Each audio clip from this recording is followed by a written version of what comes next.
So I'm doing the money spread, and the question that we're asking is, what can the cards say about the money situation?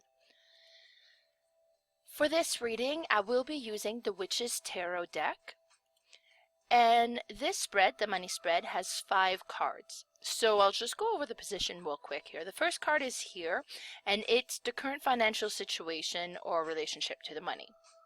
Then we'll go above that one, and this is a core belief and feelings about money. And then we have on the bottom here, past influences that have shaped your ideas and feelings about money. Then in the center here, we have the spiritual relationship to money and the lessons that you need to learn. And finally, the last card is actions to be taken to change the financial situation. So before I get reading, I just would like to take a quick moment to do a quick prayer. I call upon my angels and my guides to please be in contact with Aquarians, angels, and guides. May you provide a clear and accurate reading. I also call upon Archangel Michael to please protect this reading in white light so that only the divine messages may come true. Wonderful. So we'll get started here. So the first card, again, this is the one that kind of represents the current financial situation. And for this one, we have the Knight of Pentacles reverse. So to me, I think that's kind of neat to see Pentacles in a resource, because Pentacles talks about the resources, and this is a money spread, so it fits, right? And this is also a knight, so it's a royal. When we see the royals, it represents an individual.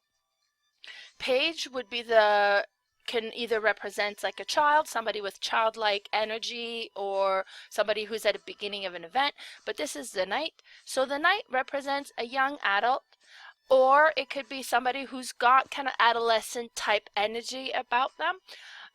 Or could also be somebody who's a little, kind of into a situation, not quite at the beginning, they've been at it for a while, but they haven't really mastered that situation per se.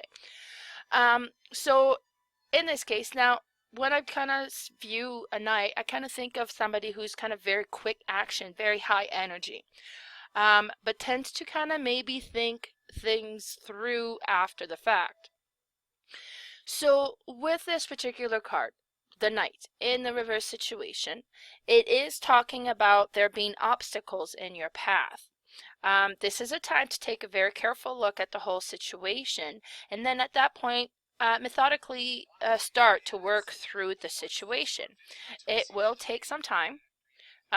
This is the kind of thing where you need to really kind of, like, the actions has been done and the planification wasn't, so now that's kind of like, okay, well, you've done the action, should have planned ahead, now let's do the planning and figure out what's the best path, right? Like kind of that adolescent type energy that we're talking about. So as I mentioned, this represents an individual. It could definitely be you, but it could also be somebody in your circle that is closely related to your financial situation as well, right? Such as a spouse. So keep that in mind too. Maybe you need to kind of control a little bit on how you are with your money, or it could be that it's the spouse that, or both of you, that need to kind of take a little bit of a closer look at how you handle money. So for the next card here, and this is the core belief and feelings about money, and for this one we have the Nine of Cups. So Cups talks about emotions, feelings. It's more like about our feelings and emotions with this one. When the Nine of Cups normally kind of talks about a wish being granted, emotional attachments. Now, normally this talks about kind of like gatherings and parties and that sort of stuff, right, where everybody's kind of coming together and there's a celebration of some sort. But being that this is regarding the financial situation, and this is the core belief and feelings about money, it's kind of, like there is an attachment to money. There's a kind of, I guess, it's probably like, when money comes in, it's kind of viewed as a celebration. But we got to be careful too that it's not, our feelings aren't too materialistic, right? It's got to be balanced. Now, the next card that we have, this is a third card, and this talks about past influences that have shaped your ideas and feelings about money. So for this one here, we have the King of Swords. again, when we see a royal, it's talking about an individual. King would be somebody who's older, or somebody who's like we perceive as being wiser. Somebody who's been at a situation for a long time, kind of become the expert. Now, the majority of us, our understanding and belief concerning money comes from our parents. So I really believe that this probably represents one of your parents. That being said, our parents lived in a different era and they had to deal with different situation. So I would caution you to be really careful that if your belief is kind of what's been passed on to you, that this still apply to your personal situation and to how the economy is now, right? Um, it might be a little bit different. So just kind of be cautious. Make sure that that core belief does apply to your own personal situation as well. And if you need to kind of tweak the way, like educate yourself.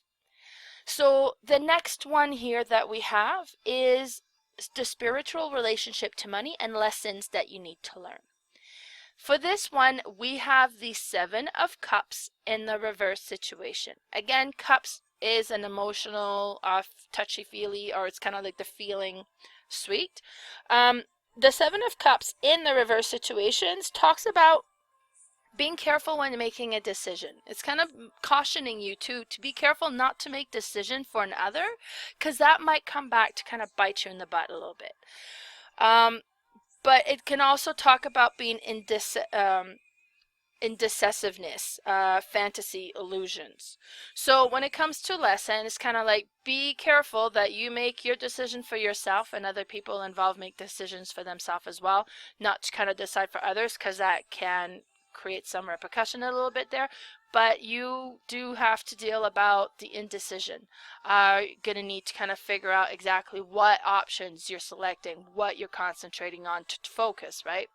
So that's what that card here comes along. That's the lesson that their cards are saying you should be paying attention to.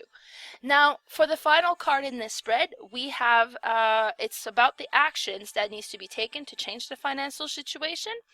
And for this one, we have the Five of Cups reversed. Cups again talks again about the emotion.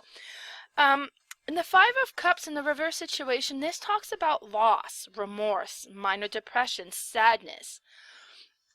Now, we come across with our financial, and this is all of us, we have ups and downs, and if you've dealt with a bit of a hardship, it's kind of saying leave that in the past. You got to move past that. You got to persevere past that as well, right?